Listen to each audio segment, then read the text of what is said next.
আমরা জানি শিক্ষার্থীরা যখন সড়ক পাঠ করে মূলত যখন যুক্ত ব্যঞ্জনের মুখোমুখি আসে তখনই কিন্তু তারা একটা সমস্যার মধ্যে পড়ে যায়। এবারে যুক্ত ব্যঞ্জনের সাম্রাজ্য তো বিস্তৃত, সেইখানে আমরা আজকে ধরুন যদি রেফ নিয়ে আলোচনা করি তাহলে বিষয়টা কীরকম হয়।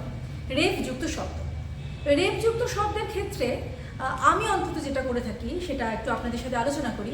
সেটা হলো রেফ একটা চিহ্ন মাত্র। এবার রেফটা দেখে তো বোঝার উপায় নেই তার মধ্যে কোন বর্ণটা লুকিয়ে রয়েছে, তার মধ্যে লুকিয়ে রয়েছে র।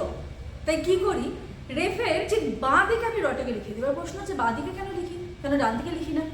রেফের উচ্চারণটায় র তো আগে আসবে, সে তো পরে যাবে না। তাহলে রটাকে যদি আমি বাঁ দিকে রাখি তাহলে খুব স্বাভাবিকভাবে এটা বারবার দেখতে দেখতে দেখতে তাদের মধ্যে এটা অভ্যস্ততার জায়গায় পৌঁছে যাবে যে হ্যাঁ রয়ের উচ্চারণটা আগেই হবে। এরপরে যেটা করি আমার ক্ষেত্রে সেটা হচ্ছে যে এবার শব্দ চলে আসে।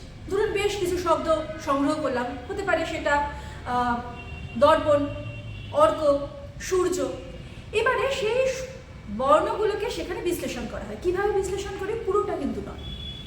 যেমন ধরুন অর্ক, এবারে অ যোগ রয় হসন্ত ক, এটা হলো অর্কের ক্ষেত্রে বিশ্লেষণ। এবং সূর্যের ক্ষেত্রে কি করব, শয় দীর্ঘটা কিন্তু রেখে দেবো, সেখানে সূর্যের কিন্তু বিশ্লেষণ আমি করছি না, কারণ আমার মনে রাখতে হচ্ছে যখন আমি শিক্ষার্থীর ক্ষেত্রে যাচ্ছি যে তাকে আমি রেফ চেনাচ্ছি, রেফের উচ্চারণটা বোঝাচ্ছি। তাহলে সু যোগ রয় হসন্ত যোগ অন্তস্থ যোগ, তাহলে সূর্য। এবারে সেক্ষেত্রে আরও একটা কাজ আমি করে থাকি, সেটা হচ্ছে ওই সু এবং র তাকে এক ধরনের কালি দিয়ে লিখে গোল করে দিই, আর জটাকে আলাদা লিখি। অর্থাৎ এই রেফটাই কিন্তু আগের বর্ণের সাথে যুক্ত হয়ে একটা দল গঠন করে উচ্চারণ হয়। এই দলটাকে যদি তাকে বারবার বারবার করে চর্চার জায়গায় নিয়ে যাওয়া যায় তাহলে কিন্তু তাদের ক্ষেত্রে অনেকটাই সরবরাহ হয়ে যায়। এটা তো আমি আমার ক্ষেত্রে করি, আপনারা নিশ্চয়ই এই পদ্ধতি বা অন্য কোনো পদ্ধতি অ্যাপ্লাই করে থাকেন। তাহলে দেখা যাক, বা আপনারা জানান আমাদের আপনারা কি করেন।